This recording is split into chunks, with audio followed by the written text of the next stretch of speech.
નમસ્કાર મિત્રો, આજે હું ખૂબ મહત્વના વિષય પર વાત કરવા માંગુ છું. એમ કહી શકું કે હું મજબૂર થઈ ગઈ છું. આજે સેલ્ફ ડિફેન્સના કેમ્પેનિંગ ચલાવતાને મને 6 વર્ષ પૂર્ણ થયા, છતાં બી ક્યાંક ને ક્યાંક મને એમ લાગે છે કે હું ફેલ થઈ રહી છું. કારણ કે દિવસે ને દિવસે આ જે ઘટનાઓ છે, નરાધમીઓ જે દીકરીઓનું શોષણ કરી રહ્યા છે, એની સાથે દુષ્કર્મની ઘટનાઓ વધી રહી છે. તો ક્યાંક ને ક્યાંક અમારા જેવા નિષ્ફળ થતા હોય એવું લાગે છે. કારણ કે અમારા જેવા એકલા લોકો નહીં લડી શકે. જેમ કે કાલની જે આનંદનગર અમદાવાદની ઘટના ઘટી કે એક સિક્યુરિટી ગાર્ડે પીજીમાં રહેનાર દીકરી સાથે દુષ્કર્મ કર્યું. ટેરેસ ઉપર એ વોક કરવા ગઈ હતી અને એ સાથે દુષ્કર્મ આચર્યું. એ જે નરાધર્મીને મેં જોયો, તમે જોઈ શકો છો કે એકદમ સિંગલ હડ્ડીનો હતો. આમ જોવા જઈએ તો બહુ તાકાતવર દેખાતો નહોતો અને દીકરી બી મેચ્યોર છે.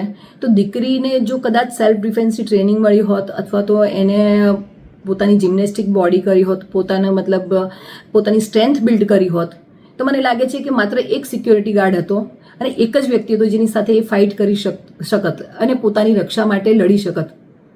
પણ એ દીકરીએ એવું ના કરી શકી, એમાં નિષ્ફળ રહી અને એમાં ને એમાં એ એના શોષણનો ભોગ બની.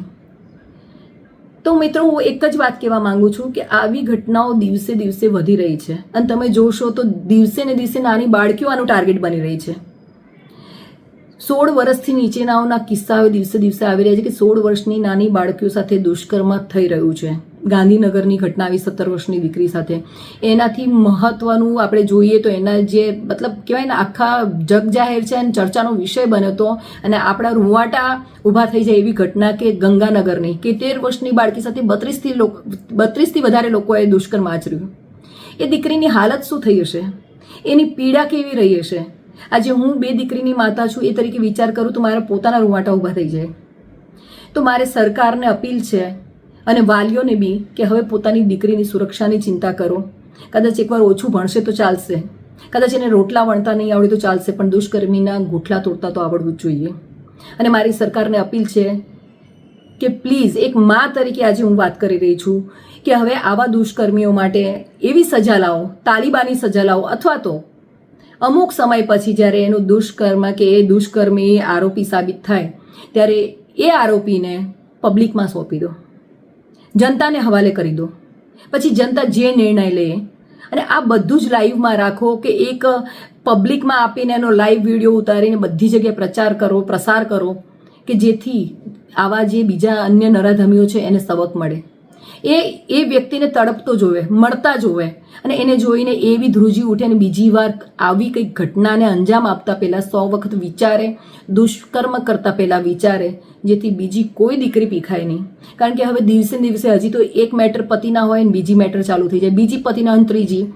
દિવસે ને દિવસે આ બળાત્કારની દુષ્કર્મની ઘટનાઓ વધતી જાય છે, ખાસ કરીને નાની બાળકીઓ સાથે. એટલે હું માત્ર ને માત્ર મારા તમામ મિત્રોને એટલું જ કહેવા માંગુ છું કે હવે આપણે બધાએ બી સજાગ થવાનો સમય આવી ગયો છે. આપણે બધા મળીને હવે આ જે પરિસ્થિતિ છે એનો સામનો કરીએ, જેથી આપણી, તમારી, મારી દીકરીઓ સેફ રહે. કાલ ઉઠીને એક ઘરની બહાર નીકળે તો આપણને એવી ચિંતા ના રહે કે મારી દીકરી પાછી આવશે કે નહીં. એટલે આપણે બધા એનો વિચાર કરવો જોઈએ અને મહેરબાની કરીને આપણી દીકરીઓનું ધ્યાન રાખો. એ કોની સાથે વાત કરે છે, કોની સાથે જાય છે, ક્યાં જાય છે, જ્યાં જાય છે એ સેફ છે કે નહીં એનો ખ્યાલ રાખો. અને બસ અત્યારે એક વિષય એ જ છે કે આપણે આપણી દીકરીઓનું ધ્યાન આપણે જાતે જ રાખવું પડશે અને સરકારે કંઈક કડક કાર્યવાહી કરવી પડશે. જય શ્રી રામ.